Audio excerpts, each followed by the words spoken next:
पति पत्नी और वो। ऑफिस से लौटकर मुदित रोज की तरह सोफे में चुपचाप बैठा था। तृप्ति पानी लेकर आए और उसे इस तरह बैठा देखकर बगल में बैठते हुए सरलता से बोली, मुदित क्या बात है, कुछ दिनों से परेशान दिख रहे हैं आप। पूछती हूँ टाल देते हैं, प्लीज बताइए, शायद कुछ मदद कर सकूं। हालांकि तृप्ति को उम्मीद कम थी कि मुदित कुछ बताएगा, फिर भी उसने मुदित की हथेली अपनी हथेलियों में रखते हुए कहा, कह देने से मन हल्का हो जाता है।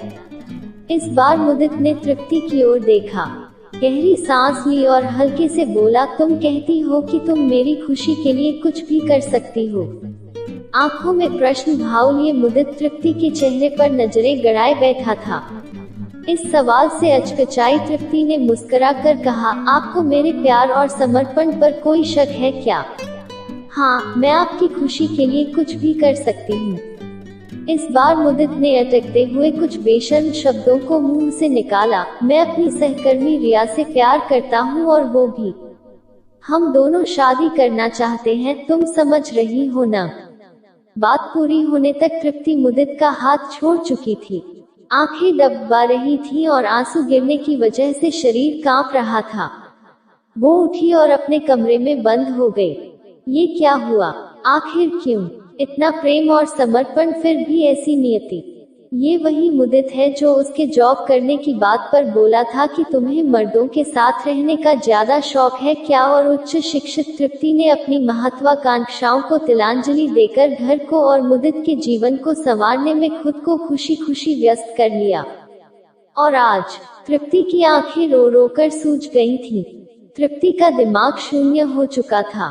तृप्ति ने ब्लेड उठाया और कलाई पर रखा ही था कि उसे नन्हे सोमू का ख्याल आ गया, जो वहीं गहरी नींद में सो रहा था। एक पल में होता हादसा बच गया। तृप्ति ने अगले ही पल दरवाजा खोला, उसके हाथ में एक सूटकेस था। मुदित चुपचाप खड़ा था। तृप्ति ने उसे सूटकेस पकड़ाते हुए दृढ़ता से कहा, हाँ, आपकी खुशी के लिए कुछ भी कर सकती हूँ। आपको आजाद कर रही हूँ। अपनी प्रेमिका के साथ चाहे जहां जाकर रहो। ये मकान मेरे नाम पर लिया गया था तो लीगली इसकी मालकिन मैं हूँ, और हाँ, वो दोनों फ्लैट भी मेरे ही हैं। ये कार की चाबी यहीं रखते जाना, मेरे पापा ने दी है। अब आप जा सकते हैं। मुदित घर से निकल लिया। उसे शांत सौम्य तृप्ति से कुछ और ही उम्मीद थी। 2 घंटे बाद ही मुदित वापस दरवाजे पर था। तृप्ति, मुझे माफ कर दो प्लीज, फूट फूट कर रोते हुए मुदित कहता जा रहा था। वो रिया मौका परस्त निकली। उसने मुझसे संबंध खत्म कर लिया मुझे इस हाल में देखकर। मैंने क्या नहीं किया उसके लिए। और वो। तृप्ति ने दरवाजा खोला और अंदर जाने लगी। पीछे पीछे मुदित माफी मांगते हुए अंदर आ गया। माफ कर दो न मुझे, मैं भटक गया था। मौका परस्त तो तुम भी हो मुदित, पर मैं तुम्हारे जैसी नहीं हूँ। तुम इस घर में मेरे साथ तो रहोगे, पर अब मेरा प्यार, समर्पण और भावनाएं तुम्हें नहीं मिलेंगी।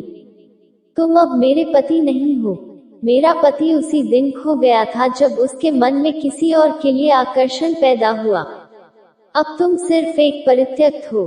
कहकर तृप्ति सोमू को लेकर अपने कमरे में चली गई।